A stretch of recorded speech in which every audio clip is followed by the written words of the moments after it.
কোটা সংস্কার আন্দোলনে প্রথম থেকে যখন শিক্ষার্থীরা আন্দোলন শুরু করে ক্যাম্পাসে, তখন থেকে ছিলাম। কিন্তু এই আন্দোলনটা যখন ব্যাপক হারে হয়ে যায় তখন পুরো টাইম সময় যাত্রাবাড়ি এলাকায় ছিলাম।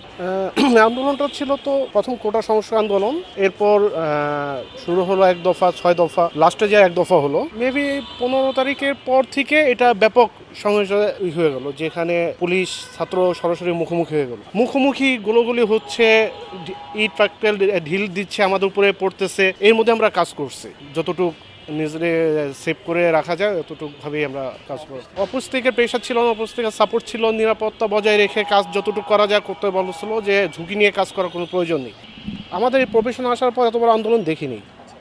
এই আন্দোলনটা ছিল একদম বলতে গেলে মানুষের এক ধরনের সর্বস্তর মানুষের অংশগ্রহণ একটা আন্দোলন, যেটা থেকে সরকারের পতন পর্যন্ত হয়ে গেছে।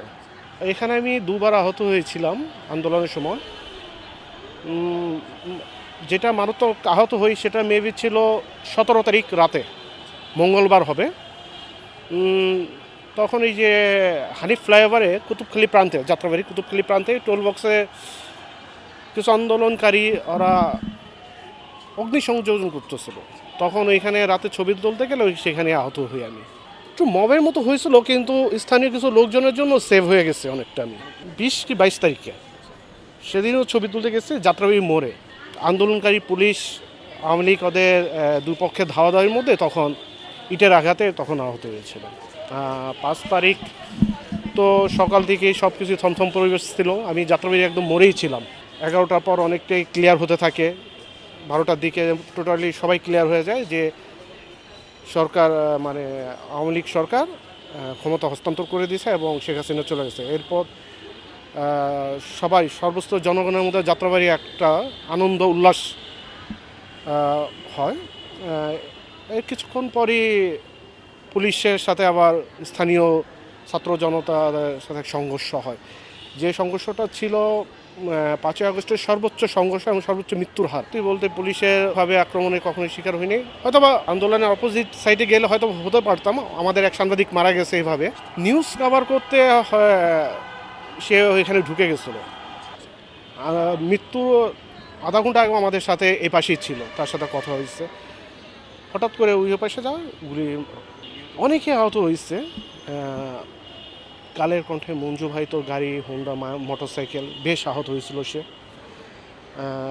অনেকে আহত হয়েছে। যখন মাঝে বেশ কয়েকদিন নেটওয়ার্ক শাটডাউন ছিল, তখন আমাদের অফিসে ছবি পাঠাতে খুব সমস্যা হতো। তারপর আমাদের প্রতিদিন সন্ধ্যা অফিসে আসতে হতো। পত্রিকায় কাজ করি, পত্রিকায় ছবি ধরাতে হবে। এই জন্য অফিসে এসে যত রাতই হোক অফিসে এসে ছবি কম্পিউটারে এসে পার্ট বাই পার্ট ছবি আমাদের দিতে হতো।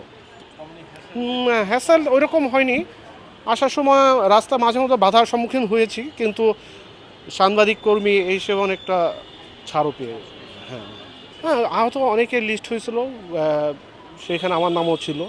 হ্যাঁ, অনেকেই এখান থেকে সহযোগিতা পেয়েছে। আহত যারা সাংবাদিক ছিল তারা অনেক সহযোগিতা পেয়েছে, আমার নামও ছিল, কিন্তু আমি সেই সহযোগিতা নিইনি। এটা ব্যক্তিগত, একদম ব্যক্তিগত।